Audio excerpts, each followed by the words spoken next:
बंधु माने जदि आपणकर बिछा राशि होइथाय तो आजिर एही भिडियोटी को स्किप न करी आपण थरे मात्र शेष पर्यंत निश्चय देखंतु कारण आजिर एही भिडियोटी आपणक पई बहुत गुरुत्वपूर्ण अटे, बहुत ही खास अटे।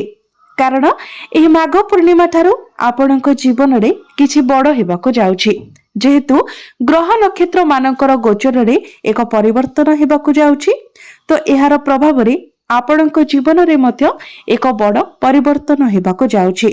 बुध, शुक्र, सूर्य एवं मंगल आपणकर तृतीय भाव रे गोचर करुथिले, किंतु एही माघ पूर्णिमा परे परे एही चारोटी ग्रह आपणकर चतुर्थ भाव को चलन करिवे। चतुर्थ भावटी को कुंडली रे बहुत भलो बोली माना जाय थाए। चतुर्थ भावटी केंद्र बोली माना जाय थाए एवं यह समस्त प्रकार भौतिक सुखर भाव होइथाए। तो जेहेतु एही चारोटी ग्रह आपणकर चतुर्थ भाव रे चलन करिवे, तो एहार प्रभाव रे आपणक जीवन रे किछि बड़ हेबा पई जाउछि। आपणक सहित किछि विशेष घटना घटिबाको जाउछि। तो बंधु माने एही माघ पूर्णिमा ठारू आपणक जीवन रे कोन सब परिवर्तन हेबाको जाउछि, केउ सब क्षेत्र रे आपणको सफलता मिलिबाको जाउछि एवं केउ सब क्षेत्र रे आपणको प्रतिकारर आवश्यकता रहिछि, से विषय रे जानिबा पई आपण माने भिडियोटी को स्किप न करी शेष पर्यंत निश्चय देखंतु एवं भिडियोटी को लाइक करी चैनल टी को सब्सक्राइब करी दियंतु। कमेंट बॉक्स रे भक्ति एवं श्रद्धार सहित जय श्री जगन्नाथ, जय मां लक्ष्मी निश्चय लिखंतु। तो बंधु माने आसंतु आरंभ करिबा आजिरो एही कार्यक्रम को, जहां आपणकर जन्म राशि तथा चंद्र राशि उपरे आधारित अटे। तो राशि चक्र 12 गोटी राशि मध्यरु अष्टम राशि हेउची बिछा राशि एवं बिछा राशि राशिधिपति हेउछंती मंगल। तो बंधु माने मंगल आपणकर तृतीय भाव रे गोचर करूछंती। तृतीय भाव रे मध्य मंगल उच्चस्थ अछंती। तो मंगलंकर स्थिति एठारे बहुत भल रहुछि।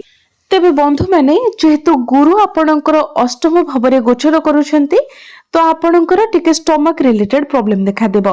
मोटापण बढ़िबा भली समस्या मध्य देखा देई पारे। डेंटल इश्यू भली समस्या देखा देई पारे। स्किन रिलेटेड प्रॉब्लम मध्य देखा देई पारे। तो एई सब ऊपर आपनको टिके ध्यान रखिबाको पड़िबो। विद्यार्थी मानक कथा जदि कहिबा तो ही माघ पूर्णिमा परे आपण आपणकर शिक्षा क्षेत्र रे बहुत अधिक उन्नति करिबाको जाउछंती। आपणकर पंचम भावर अधिपति गुरु आपणकर अष्टम भावरे गोचर करूछंती एवं आपणकर पंचम भावरे शनि गोचर करूछंती। तो शनि हेउछंती कर्मकारक ग्रह, जहा फल रे आपणको आपणकर शिक्षा क्षेत्र रे अधिक परिश्रम करबाको पड़िबो। किंतु मने रखंतु, जदि आपण अधिक परिश्रम करूछंती तो निश्चित भावरे आपणको अनेक सफलता मध्य प्राप्ति हेबो। कारण अष्टम भावटी होइथाय गभीर ज्ञानर भाव।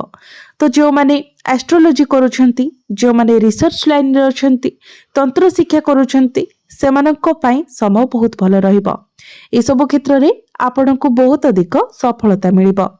किंतु जदि आपण आलस्य रखुछंती, पाठ पढ़ा को टाळुछंती, तो निश्चित भावरे आपणको बहुत समस्या रे पड़िबाको हेबो। कारण शनि हेउछंती कर्मकारक ग्रह।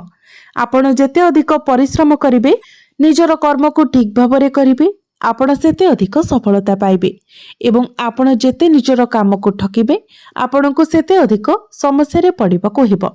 तो आपण परिश्रम करि चलंतु। निश्चित भावरे शिक्षा क्षेत्र रे आपण बहुत अधिक उन्नति एवं अग्रगति करिवे। प्रेम जीवन कथा जदि कहिबा तो प्रेम जीवन रे आपणकर टिके समस्या देखा देई पारे। जेहेतु आपणकर पंचम भावरे शनि गोचर करूछंती, तो आपणकर पार्टनर टिके जिद्दी स्वभावर रहिबे। छोट छोट कथा रे से नाराज होई जिवे। तो आपणक मध्य रे टिके मिसअंडरस्टैंडिंग देखा देई पारे। गुरु मध्य आपणकर अष्टम भावरे गोचर करूछंती। तो आपणको आपणक प्रेम जीवन प्रति टिके विशेष ध्यान रखिबार अछि। जेमिति छोट छोट कथा को नेकी आपणक मध्य रे झगड़ा न हुए, मनांतर मतांतर न हुए, सेति प्रति आपणको ध्यान रखिबार अछि। वैवाहिक जीवन कथा जदि कहिबा तो वैवाहिक जीवन आपणकर बहुत भल रहिबो। जेहेतु आपण दुई जण मिसी केवाडे बुलिबाको जाय पारंती, किछि बड़ डिसिजन नै पारंती, आपण कोनोसी बड़ लग्जरियस जिनिस मध्य किणाकिणी करि पारंती। तो वैवाहिक जीवन एही माघ पूर्णिमा ठारू आपणकर बहुत भल रहुछि। पूर्वरु जदि आपणक मध्यरे कोनोसी प्रकारर मिसअंडरस्टैंडिंग थिला, मिसकम्युनिकेशन थिला, तो से सब मध्य ठीक होई जिवो। आपणकर भाग्य कथा जदि कहबा तो भाग्य आपणकर बहुत भल रहिबो कारण आपणकर प्रथम भावर अधिपति मंगल आपणकर तृतीय भाव उच्चस्थ अछंती एवं मंगलंकर दृष्टि भाग्य भाव उपरे रहुछि जहा फल भाग्य आपणकर प्रबल हिब भाग्य बल आपण अनेक सफलता हासिल करि परिबे अल्प परिश्रम रे आपणकु अधिक सफलता प्राप्ति हेब जो सब कार्य आपणकर अटकी रहिथिला सही कार्य आपणकर आगकु बढ़िबो एवं जदि आपण भाग्य संबंधित किछि निष्पत्ति नेबा पई चाहुथिले तो ताहा मथे आपण नै परिबे। तो ए माघ पूर्णिमा परे जदि आपण किछि बड़ जिनिसर आरंभ करबाकू चाहुथिले किछि बड़ डिसिजन नेबा पई चाहुथिले किछि बड़ जिनिस किणाकिणी करबाकू चाहुथिले किछि बड़ इन्वेस्टमेंट करबाकू चाहुथिले तो ताहा मथे आपण करि परिबे भाग्य आपणकू संपूर्ण रूप रे साथ देबो। आपणकर क्यारियर कथा जदि कहबा तो आपणकर दशम भावरे क्यारियर भावरे केतु गोचर करूछंती केतु हेउछंती मुंड भिन्न ग्रह छाया ग्रह तो से आपणक मन को टिके डाइवर्ट कराइबे आपणक मन भीतर को कंफ्यूजन आनिबे आपण जहा करूछंती ताहा आपणक पई ठीक कि भूल ताकू नै कि आपण कंफ्यूज होई जिवे निजर कार्य क्षेत्र रे आपणक सैटिस्फैक्शन मध्ये मिलिबो नाही निजर कार्य को नै कि आपणक मध्य रे टिके असंतुष्टि मध्ये देखा देबो किंतु 13 फेब्रुआरी को सूर्य जेतेबेले आपणकर चतुर्थ भाव को चली आसीबे एवं तांकर स्वगृह आपणकर दशम भाव को देखिबे तो 13 फेब्रुआरी परे आपणकर क्यारियर रे एक बहुत भलो परिवर्तन आसीबो आपणक मध्य रे कॉन्फिडेंस लेवल बढ़िबो आपण मध्य रे एनर्जी आपण निजको एनर्जेटिक फील करिवे तो 13 फेब्रुआरी परे आपणकर क्यारियर रे एक बहुत भलो परिवर्तन आसीबो जदि आपण चाकरी